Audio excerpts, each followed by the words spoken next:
Hello everyone, welcome to TCG Rhetoric. Today I'm opening something pretty exciting, definitely a great addition to the Alpha collection. I was able to get it with a double 11 discount.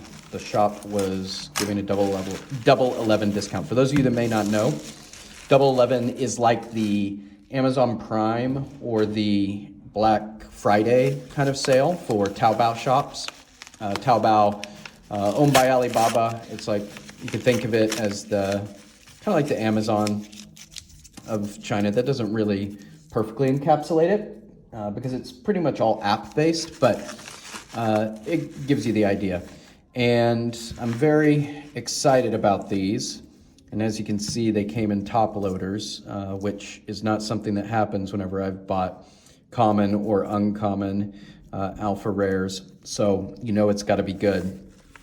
But honestly, this may be the last video I send in quite a while because I think the prices in China for these vintage Magic cards aren't reflecting the true market value very well right now.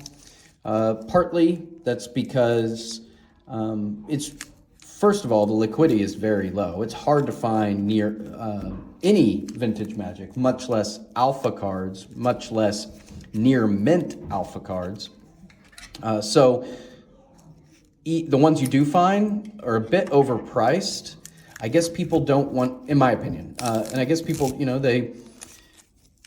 maybe they bought them and with the idea that they could unload them later. A lot of these come from shops and maybe they need the money, but they're got a little buyer's remorse. Maybe they bought in 2022, 2021, when the prices were really skyrocketing. I don't think they're being honest with the crash that's been seen in all collectibles, but also with Magic. So, some will negotiate with me, and like that Demonic Tutor I got, and others have been able to talk them down. But in general, I just think the prices are skewed higher than they really ought to be. So I'm probably going to slow down a little bit on purchasing. I'm actually buying up a lot of the supply, and it's just not an infinite supply in China. So as I buy it up, the cards that are left become less and less attractive to purchase. But I will be still looking for deals. I'm not completely given up on Alpha, of course not. The goal is to build a whole set, and I am in talks with someone buy an uncommon Alpha right now that I may get. But in those talks, it's a good example. He thinks I'm underbidding, and I am shooting kind of low. I mean, he's not wrong, but I don't want to pay more than I think it's really worth, and that's kind of the key. Patience is really important with any kind of investing. As Tom Petty said, waiting is the hardest part. You got to wait out a good deal, to be honest. So.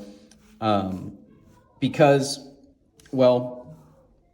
if you don't think the prices are accurate, but you really want that thing, you really want it, you're worried it'll go away, you're going to end up making a deal that's not really worth it. So I think I'm going to slow down, but I'll still be looking for deals. We'll see. So the first card show off here is a near mint counterspell, supposedly. And so this uncommon counterspell, definitely one of those cards that are part of its value comes from its desirability. Now, I think investing in alpha, no matter what, is the smartest place you can be in Magic because it's a piece of history, really. Every card, even bad commons, my last video I talked about basic lands, even they are a piece of history and somewhat rare in the grand scheme of things. But if you can get cards that are also desirable, playable, in this case, Counterspell, the original blue Counterspell, it's iconic. It adds even more to what the value is probably going to be for this. And man, it's nice. Near mint.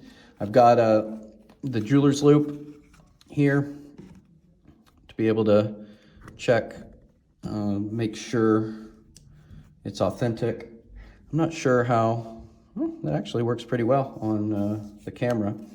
Let's see, I can show you all what you're looking for. So it's not easy to pick up on camera really close, but it's easier whenever you can put your eye right to it. But what that should have is a green dot, or in the green dot, it should have 4 L's, or like 4 red dots that form an L, which it does whenever I look a little bit closer. I know it's really hard to see, sorry. Maybe I'll take a high resolution image and really zoom in. It's hard to see, but that, maybe if I turn the light off, no. Yeah, it's difficult to see, but when you put your eyes straight up to it, it's not hard to see that those are, the red L is in there. So in that sense, the back is authentic, but the other thing to really check on these alphas is the corners. The corner should have a lip to it because alphas can be cut pretty convincingly to look like betas can be cut pretty convincingly to look like betas. Betas can be really convincingly cut to look like alphas. Man, I can't talk today. But on this one, it's really, you can see there's a little bit of a lip to the side that comes from the factory printing that, at least from what I've been told in my research, is not really possible to recreate. Don't know, it doesn't really pick up really well on the camera, much easier to the naked eye. But you should be able to see right there, I think that's good on the camera. You can see in the top left corner that little lip that forms. That's at least a good indication that you're not dealing with just a clipped beta.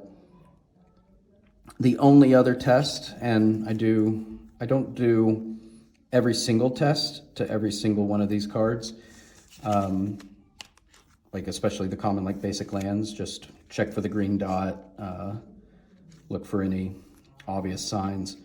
But especially with the uncommons and commons, I will do every test imaginable in the window I have to where I could return them, no questions asked.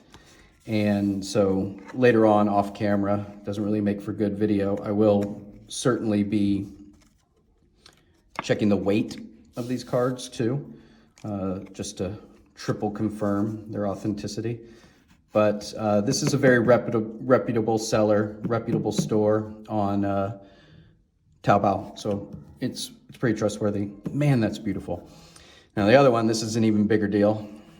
A Plateau. Now I know of all the dual lands, Plateau's the least exciting, but most of the other dual lands that I've found here in China have really considerable wear and tear. Plateau is one of the least desired of the dual lands because of the color combo, the red-white. And so I think it's a little easier to find a near mint copy. I do believe this is definitely near mint. God, it's beautiful. Gotta be very careful with this. Gotta check the lip. Okay, see it. Top looks a little strange, but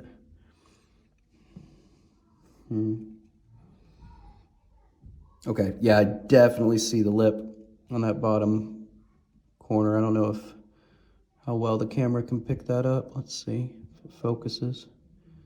See that lip right there when the light hits it? That's a very good indication. Man, that's beautiful. Very happy to have this. And another thing, keep track of to help you with if it's an alpha or a beta is there are little print inconsistencies with alphas and betas, and you have to do a little research to find them. But for the Plateau, for example, if it was a beta, there would be a little blotch on the mountain here and a little blotch on this side. It was just a printing mistake on the beta that's very noticeable. And the fact that that's not here is just further confirms that it is an authentic Alpha card. So very nice, very awesome. So happy to add these to the collection. But yeah, you might not see very many Alpha videos with the same amount of frequency in the coming months, just because I think I've kind of tapped myself out. These are not cheap, and as a rule of thumb, I definitely don't want to get my collectibles investments above, say, 20% max of my total portfolio. So I need to look at my total portfolio and kind of consider that, but hope you enjoyed the video. I'm so happy to have these, and I'll see you again next time. Remember, be patient.